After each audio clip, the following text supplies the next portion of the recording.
Hey guys, welcome back to Fandom Sage Powers, where we discuss comics, heroes, villains, and the Dawn. We are continuing with our Hellions series, issue number 3, and we're descending right now. Hush, my love, and I'll play you a spell.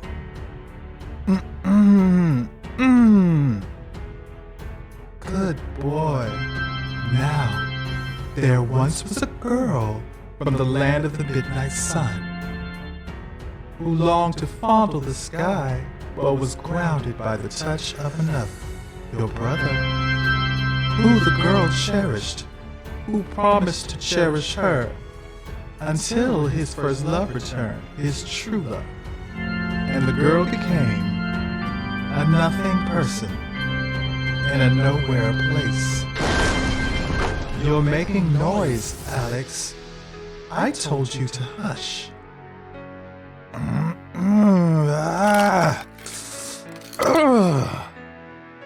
Let me tell you a story about a boy who wanted the woman his brother had, who promised he'd give her everything his brother couldn't. A boy who learned she really loved his brother the whole time. A boy who was beyond f***ing sick of hearing about her talk about him. My, how you changed, Alex Summers. This I can work with. Krakoa offers a fresh start for all mutants, no matter their sordid past. Mr. Sinister has taken command of a team of disreputable mutants, including the allegedly reformed Havok and a reluctant team watchdog Psylocke, as the new Hellions, to destroy his defunct cloning lab and prove themselves productive members of society. But when Madeline Pryor, Jean Grey's clone and Cyclops' and Havok's ex-lover, unleashes imperfect clones of the legacy Marauders and Wildchild begins attacking his teammates, it'll be all the Hellions can do to survive the experience.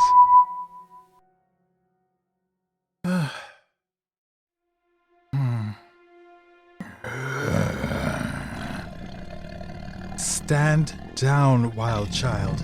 Your animal instincts have taken you. I'm your friend, even if they compel you to test me. I said heel, dog. Wounded or not, I am the Alpha.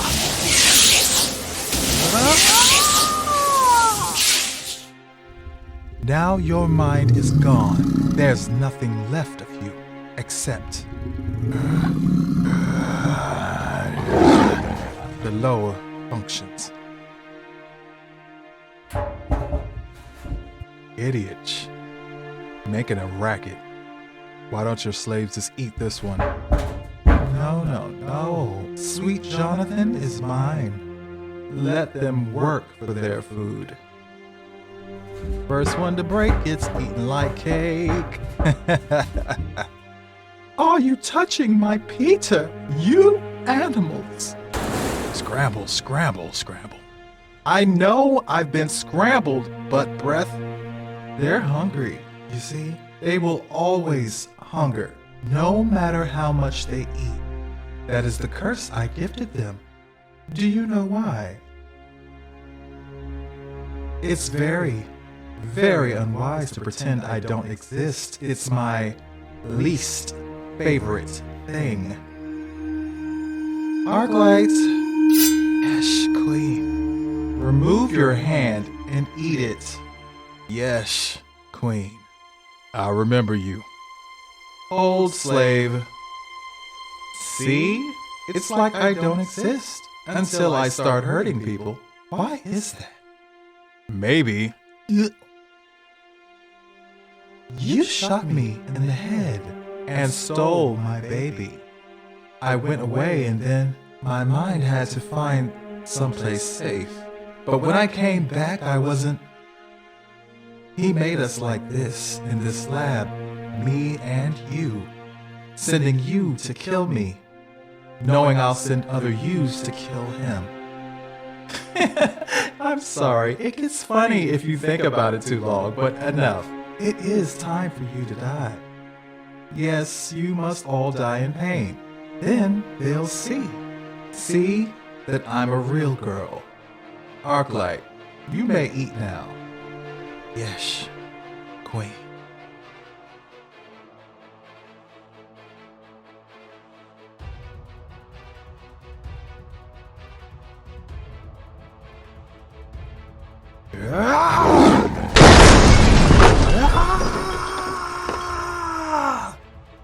All right, the old way then.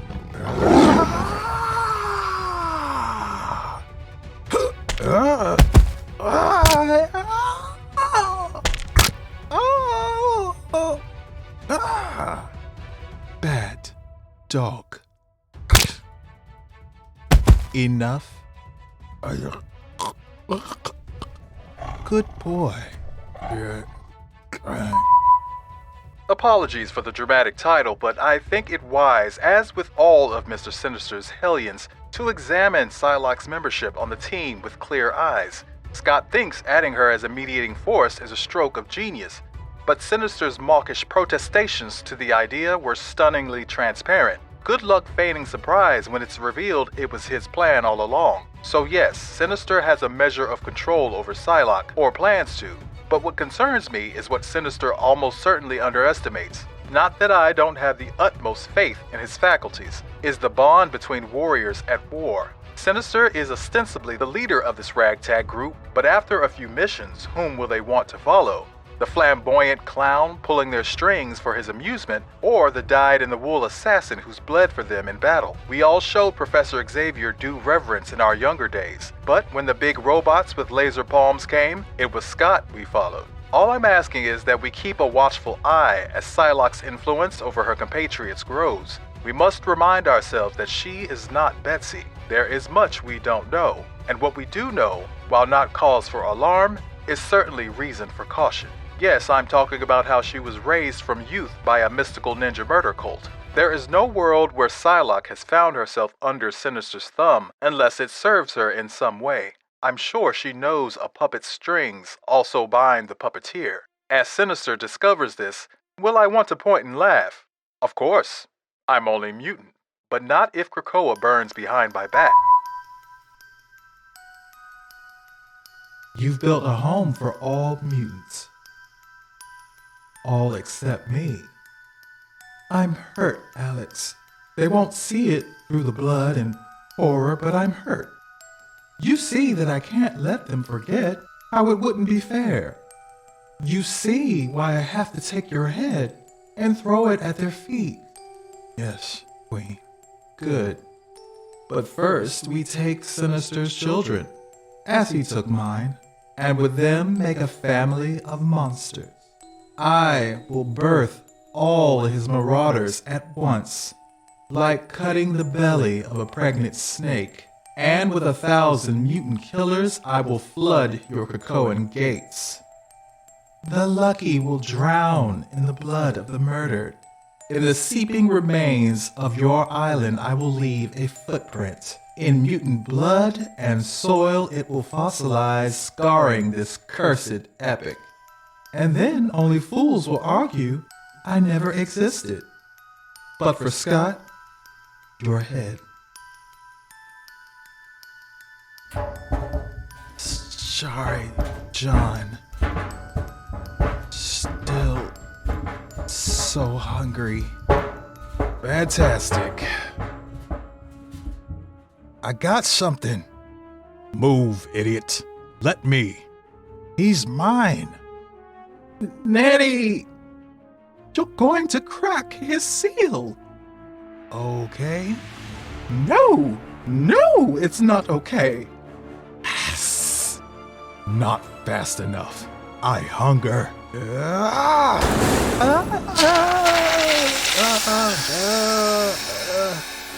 What the hell was that?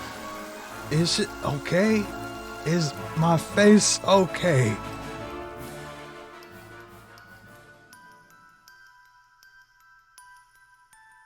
There once was a boy named Peter who loved his mummy very much. But one day, as Peter fed, a great fever Hey, I wasn't done with my story. Wait, you ghouls. I need you, John. I'm sorry. Apologizing ain't like you, Sontag. Do what you're gonna do. I'm so hungry.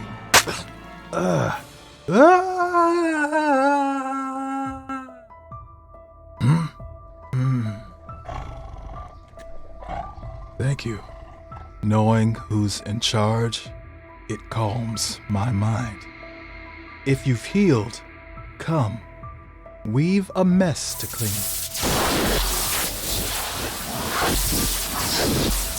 Okay, Hellions is getting darker by the minute, and I'm loving the callbacks to previous events, like the Inferno event and the creation of Madeline Pryor, or when she found out she was a clone, more specifically, her baby getting taken from her. And though Sinister and the Marauders were all involved in that event, they do point out specifically that it was John Greycrow that was the one who shot her and took the baby, which I think was a nice little detail.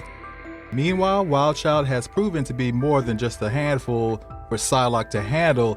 When at first she uses her Psyblade to disable his brain functions, but then she realizes that only higher brain functions are disrupted after suffering the effects of her Psyblades. In other words, their lower brain functions are still functioning. In Wildchild's case, his lower brain function is normally what's causing him to be feral in the first place, and his higher brain functions are what keeps his animalistic side somewhat in check. So now he's in a berserker rage. I love the way she says, let's go back to the old ways then, and she just completely dominates him physically, judo tossing him, twisting, breaking the arms, and then snapping his neck, knowing that he will recover from this with his healing factor. But it was such a brutal and savage takedown, but man, was it beautiful. It's good to see that someone hasn't forgotten that Psylocke is Quanon, and this Psylocke is not the Betsy Braddock that they have had years and years and years of fighting beside, and that this Quanon Psylocke has had a different upbringing in the hand from a child, and probably should be watched a little bit more closely. It does feel like they have integrated her into the X universe or the X-Men society a little too quickly, but she hasn't really done anything that would warrant them to distrust her. But just by default of how she was raised and what organization raised her, the Hand, I would think that people would be watching her a little bit more closely, but it doesn't seem to be the case. So I think people let it slip their mind because she looks the same, but on the inside, her mind is not. And that's the tricky part. That's the really funny part there, because she looks how she's always looked to them as this version of Psylocke. Even though they have seen Betsy Braddock's original body, it had been so long. And plus, Betsy's been off in Otherworld doing other stuff too. So if they're not side by side, you're not going to really think that, they're two separate people now. But I like to think that their speech patterns are different, and I do voice them differently. I do interpret these things as best I can, and I hope that I don't ever offend anyone by my performances.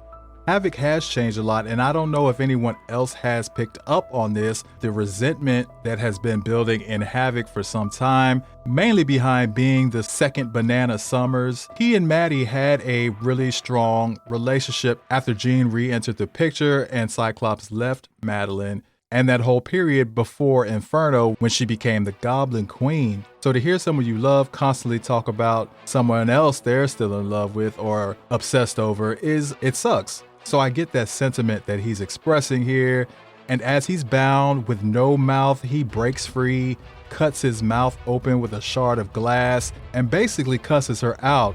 Of course, this completely turns Maddie on, and she says this is something she can work with.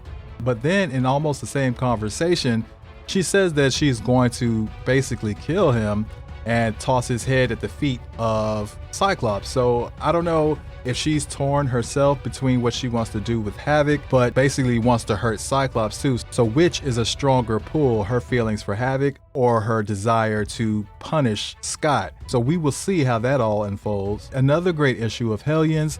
If you like this episode, please give me that thumbs up. If you haven't subscribed already, what are you waiting for? Join the crew, and I'll catch you in the next issue.